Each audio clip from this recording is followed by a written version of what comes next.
It all started with a mysterious discovery, an injured dog named Money. But Money wasn't an ordinary dog. He could speak, and he knew the secrets of wealth. Kira's parents were trapped by loans, credit cards, and the fear of never having enough. Under the canopy of the secret forest, the lessons began. The success journal, the 72-hour rule, and the dream of a better life. But while Kira started dreaming big, her parents were still sinking into the endless loan loop. The medical center we arrived at looked nothing like a hospital. High ceilings, the scent of expensive perfume, and a silence like the finest hotel in London. With big money, the world really does look different, more friendly, somehow. We entered the room. Mr. Goldstern was sitting in a deep armchair. Money, forgetting all manners, rushed to him and began licking the old man's face. "I'm trying to break him of that habit," I said sheepishly, stepping closer. "Don't," Goldstern smiled. "Love should never be forbidden, even if it's a bit wet." "I'm very glad you came, Kira." We talked for a long time. First about Monty. He was interested in everything, from his diet to how often he wags his tail. I told him about training Napoleon and how Monty helps me explain the commands to the other dog. "You have a way with animals," he nodded. "That is a rare quality. You should be proud of it. I'll write that in my success journal tomorrow." I blurted out again. Silence fell over the room. Goldstern looked at me very intently. "You keep such a journal?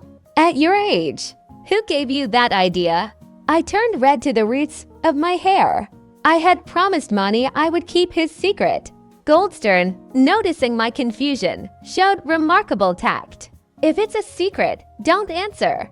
We should all have our secrets." I respect that. I felt so at ease when I realized that this adult, incredibly wealthy man was speaking to me as an equal. He asked what sets me apart from other children, and I answered honestly. "I think I just focus on different things. California, a new laptop. I have a wish list, piggy banks, and a dream album." I told him everything. About my mom laughing at my piggy banks, about my parents' debts, about Marcel, and my first earned euros. He listened as intently as if I were telling him about $1 million deal. "Kira," he said seriously, "your mother wasn't laughing to be mean. It's just that your goals seem unrealistic to her. But listen to me. Achieving great, impossible goals is often easier than small ones. Do you know why? Because a great goal gives you great energy. It takes more strength to move a mountain, but the view from the top is entirely different." When it came time to discuss the financial side, I felt awkward again. "You've been looking after my dog for almost a year," Goldstern said, picking up a checkbook. "What if I value your work at €5 a day?" I was offended. I didn't look after him for the money. "I love him," I exclaimed, almost angrily. Goldstern laughed, but it was a kind laugh. "Kira, that is the most dangerous trap in the world. Why do people think that if they love something, they shouldn't get paid for it? On the contrary, it is the person who does their work with love who should receive the most. I am paying you €5 a day precisely because you love money. That is the only way I can be sure he is truly well." I stood there looking at him, and a new puzzle piece clicked into place in my head. As it turns out, wealth isn't just numbers in a bank. It's a way of thinking, a way of trusting your intuition, and the ability to value your labor even if it brings you joy. Mr. Goldstern watched me with that same piercing smile, the kind from which nothing could be hidden. His words about loving your work still echoed in my mind, but to be honest, my brain was already frantic with other thoughts feverishly calculating my future fortunes. I squinted my eyes and began to nod my head almost imperceptibly, lost in the math. €5 a day.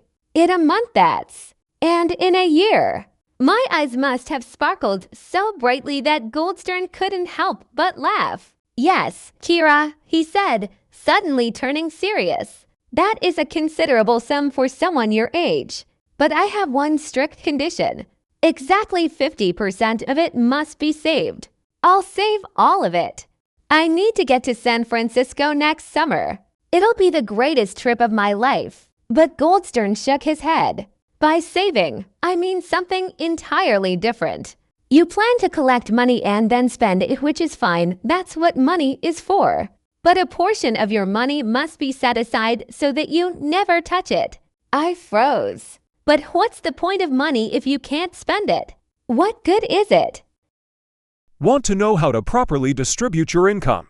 And why does Mr. Goldstern say to put 50% aside and never touch it? Watch the next episode right now and everything will become clear.